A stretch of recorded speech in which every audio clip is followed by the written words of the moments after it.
Oh my goodness. Hello, hello, hello there, everyone. How are you doing? It's Patricia Hayes here. Super excited to be here going live for the first time on LinkedIn. Yes, I am on LinkedIn Live, you guys. I'm so excited. It's only taken 9 months and three tries, right? Okay, so if you are joining me for the very first time, my name is Patricia Hayes, and this is Coffee Time Career Chat, Authentic Networking Edition. And this is a session I have been hosting, my gosh, for over a year and a half now. We started during the pandemic. I was used to having coffee with friends and colleagues for, 2, 3 times a week, and that all got shut down right when the pandemic hit. And so I decided to go virtual with it, and I've been doing it ever since. It has evolved. We do multiple versions now. This is the networking version, and I'm super excited about the opportunity because I love to do this. All right. So for those of you who are unfamiliar with me, I am a attorney, recovering lobbyist, and executive coach, career empowerment coach, and authentic networking strategist. And what I do and focus on is helping professionals, particularly professional women, as they're up leveling in their career and dealing with all kinds of issues, right? You have a negative situation you need to recover from, you have a major transition in your career or your profession that you need some, support with, or like this, you need to strengthen your professional relationships so that you can be more effective and be more engaged for the long term. And that's what I do. And that's who I help. And so I'm super excited to be here. So we are continuing along this month with networking with kind of a hodgepodge of topics because we really want to focus on those things that are going to get you ready for the end of the year. So this week, we are going to be talking about what authentic networking can do for you, what it teaches you. And this is a super important thing because in reality, a lot of times people still presume networking to be this this negative, icky thing, right? And it absolutely can be because if you're doing it wrong, it's probably icky. It's probably doesn't feel good. And you're like, this is why I hate this. And I am well aware that the average person hates networking second only to public speaking. And since both of those things are things that I love to do, I want to be able to share with you here and to engage a little bit more about what it can teach you when you're doing it correctly. Okay, so that's really what we want to talk about how, the things that can you can learn when you're engaged in authentic networking. Now, I will admit, I know that since I have not done StreamYard in like a hot minute, I may not be able to see your comments, but I want you to make sure to do them also, to make sure to put your comments in so that I can go back and check on all the channels and respond to them if need be. And also, you always know you can hit me up in the DMs and inbox me or email me. Okay, so if I'm not responding directly to it, it's because I can't see your comments. So make sure you hit that StreamYard button and allow me to be able to see you. Okay. All right. So here we go. We're going to be talking about what authentic networking teaches you today. And here's the thing. First of all, we have to be on the same page about what authentic networking is. And for me, that is something very, very specific. First of all, it means that you are engaging with people, with one another in a way that's genuine and authentic to you. So, what does that mean? It means you're not trying to assume someone else's personality, right? You're not trying to do something the way that someone else does it because that works for them. So, it means it should work for you. No, that is not what I have ever taught. Even in all the workshops and the master classes that I engage in, I provide a ton of strategies, a ton of tactics. But the one thing that I will always tell you is to make sure to adapt it to what works for you. Okay. So it is a strategy that is adaptable. All right. Now, there are some times where I will say, but you have to stretch yourself. So that doesn't mean stay in your comfort zone. It does mean that you do need to, perhaps get outside your comfort zone to stretch a little bit. But it does not mean that you ever step away from being who you are authentically.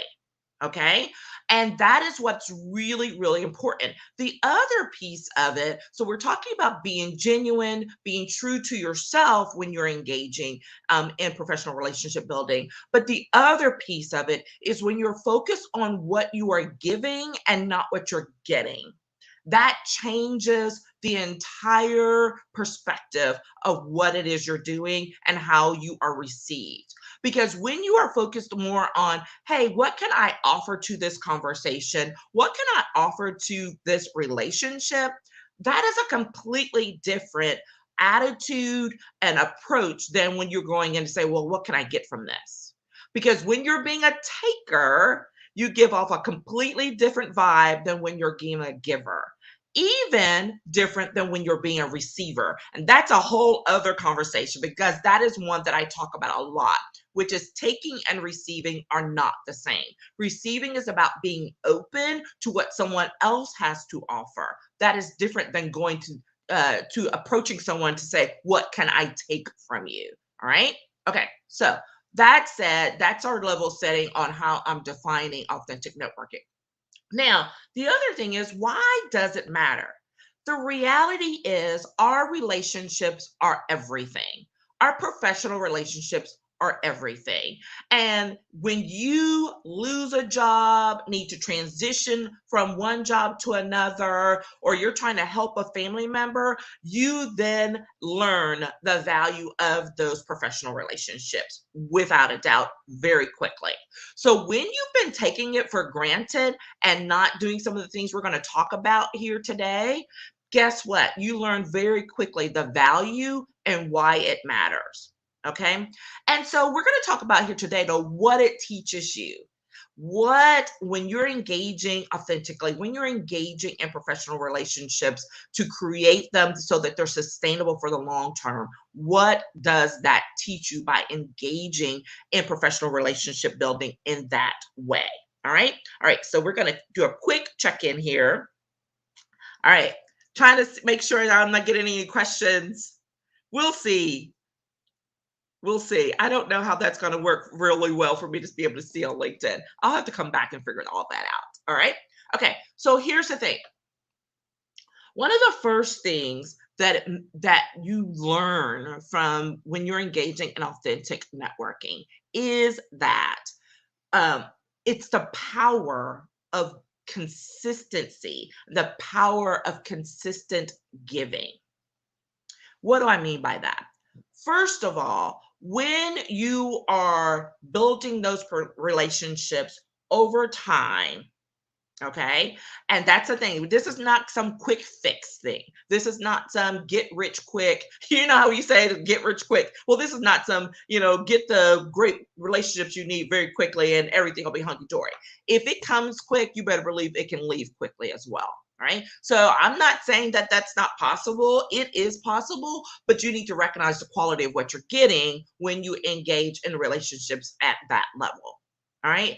But when you are engaging consistently and you're giving consistently, there is so much power in that. What do I mean? Well, the power comes down the road when you need something, whether it's an answer to a simple question or a referral for yourself or another person regarding a position, right? Or whether it's some contacts for that business project or deal that you're working on. Because when you are engaging with people consistently and you are giving to them, whether that's connecting them with someone that you think might be helpful to their career or their business, whether it is remembering to send a birthday card. Hello, it is the simple things. I have talked many a time about the power of a handwritten thank you note. Oh my gosh. I have had times where I've literally had thank yous for my thank you notes. I tell you no joke. Okay, so there's power in that because those things come back to you, right? People remember that. There is an impact there when you engage with people and you do it on a consistent basis. I know I've said that word multiple times and I'm going to keep saying it because there is so much power in it. I can give you an example of the power of consistency and how it affects you. So when I went on my own years ago, and I, went from being in a very busy office environment to like going solo. And so that means there's stuff I had to do in order to recreate that engagement atmosphere. And so that's how I started. A lot of the things I teach today is because I started doing that for myself 11 years ago. And that's where I make sure I engage, that I'm reaching out to a certain number of people every week. I was super aggressive back then, y'all. It was like 10 or 15 people per week. And I have the journals to validate the fact that I did that because I kept meticulous records of who I was reaching out to, how the follow up, whether I was scheduling coffees with people, all of that work. But there would come those times when all of a sudden it seemed like it was a kind of a quiet week, like abnormally quiet. I'm like, what is going on? And I would literally go back to my journal and I would be able to see where I kind of slacked off in my outreach efforts. And that's how I knew, oh man, that's why it's quiet this week. And so I had to make sure to go back to being consistent about my engagement. Sometimes the consistency meant that I took it down a notch. Maybe I wasn't reaching out to 15 people, but I was reaching out to 8 or 10 because it was a busy week. But the point was that I continued to reach out so that the flow was not completely shut off 2, 3, 4 weeks later. Same is true when you're building out your professional relationships on any given day. It is not about whether or not Patricia's going to call me back in 3 days. This is about, is Patricia going to take my call in 3 months when I need an answer to that question? That is really what we're talking about when we're talking about the consistency factor. All right. Now, I'm not going to get into the details of this, but there is a technique that I teach people that talks about um, uh, um, scaling your network and tiering them. That's the word I'm looking for. Tiering people in your network. And what does that mean? I am not reaching out to 500 people every month. That is not what I'm doing. However, I know that there are those people that I reach out on a regular basis because, let's say, perhaps I'm trying to engage in a project with them. I have just done a speaking engagement with the organization, so I want to do some follow up. So I'm probably reaching out, or I'm developing relationships in a new network. Okay. All of those things are very accurate. All of those things are things I'm doing right now. So that means I will probably stay engaged in those with those people at least 2 or 3 times um, a week, excuse me, not a week, per month over the course of several months, right? So because they're new, I want to make sure and get solid footing with them, and then I'm going to follow up with them more often on a regular basis. This also goes for people that you work directly with, your colleagues, right? You're probably engaging with some of them 2 or 3 times a week, if not per day, depending on who it is. Now, then there are those folks that you're like, you know what? We talk probably once a quarter, 2, 3 times a year. And I want to make sure that I continue to do that, right? Because that's kind of the quote schedule we're on. Then there are those people I may not speak to but once a year. One of these people is my mentor, my college mentor, who lives out of state, on the East Coast, and we don't see each other that often and we don't talk that often. But when we do, we can pick up right where we left off. Okay. This has been, I'm telling my age here, but this is 30 years later. That is the depth of relationships that you can establish. Now, are you going to maintain 30-year relationships with everyone in your contact? Probably not. However, when you do maintain and create and establish those long-term relationships, it's not about having 50 of them. It may be about having 5 of them that are super solid. And you then leverage those relationships and those contacts because you've known each other for so long. Okay. So you don't have to quote babysit them. And that has a little bit of a negative connotation, but you know what I mean, which is, you're not hand holding trying to nurture it because the relationship is strong and it is sustained. Okay. So but this is about consistency. So even if you're only reaching out, or if there's someone in your network that you only talk to, 3, 4 times a year, you make sure you still talk to them 3, 4 times a year. Because I can tell you, when all of a sudden I think of someone, I'm like, man, when was the last time I talked to them? And I literally start counting, right? Because you remember that you normally talk X amount of times. Okay. Um, whether it's a conversation, whether it's an email, whether it's some other type of reach out on social media, there are way too many options these days to not engage in a way that is sustainable depending on the nature of the relationship. All right. The second point is that when you're engaged in authentic networking, it teaches you empathy and vulnerability matters. It teaches you that empathy and vulnerability matters. Why and how? First of all, when you are engaged with people in a way that's genuine and that you're engaging in for the long term, right? Not just for what you quote need today. That means that you are really and truly trying to establish a relationship. And think about what those relationships look like for you, personal or professional. Now, a lot of times we'll think about it in terms of personal more often and think, well, when it's something personal, well, yeah, you're going to be a little more, vulnerable and open to people and all of that, and like be empathetic and engage in those types of things. But first of all, we know that our personal and professional lives are like, integrated for sure these days. But even when you're trying to maintain those boundaries, which I highly recommend, there is an essence of vulnerability that is required when you're engaging in your professional relationships. Even if it's just, sharing, hey, things are going to be a little busy over the next 2 weeks because I'm traveling to take my child to college, right? You've just humanized yourself. That's me, right? That's really it. When I'm going to be telling folks, hey, sorry, I'm not available right now, but here's what's going on. All right. It's not oversharing. It's not about building up sympathy or, in a fake way, but it's just like, hey, I'm under the weather. I have a sick child. There are things going on. Can we catch up later? And so that the person on the receiving end has a choice, right? They can be like, oh, okay, fine, and go away. Or in a week, they can say, hey, I'm just checking in. How are you doing? I know last week things are a little crazy. Let me know when you're available. It is that little touch that people remember. And when you show that empathy, when you show that vulnerability, depending on whichever end of the stick you're on, that is what builds trust. It builds likability.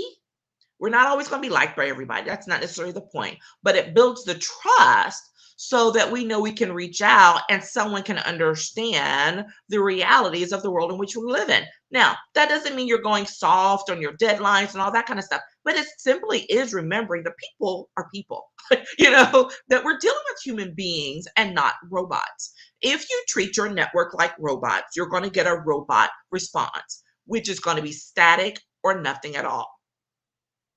Okay.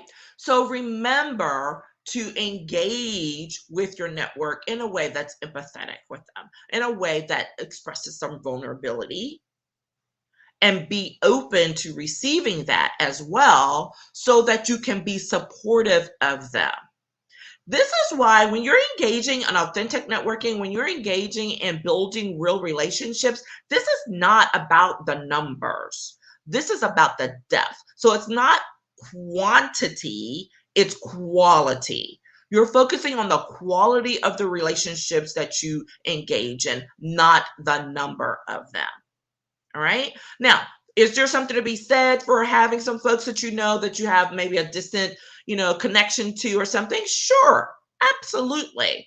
But when it comes to really getting down to the brass tacks of who are you going to call when you have a serious situation that you need addressed or that you need input on, that's when you need to look at what does my network look like? What are the relationships I've been building? How have I been engaging with them and nurturing them so that I can make sure that for the long term, I have the support that I need to build my career, to build my business. That's really what we're talking about, right? You're using those or you're engaging in those relationships in order to support your goals. And at the same time, you become a support for other people.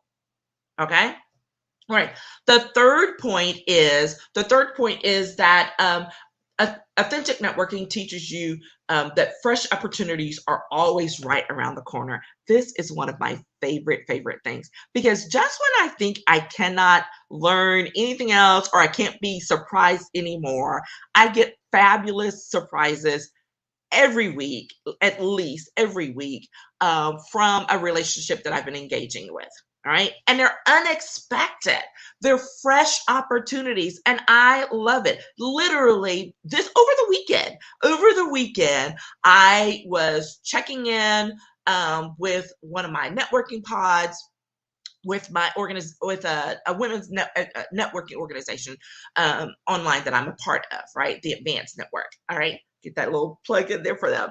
But anyway, so there are a group of us who are supporting each other in different ways online.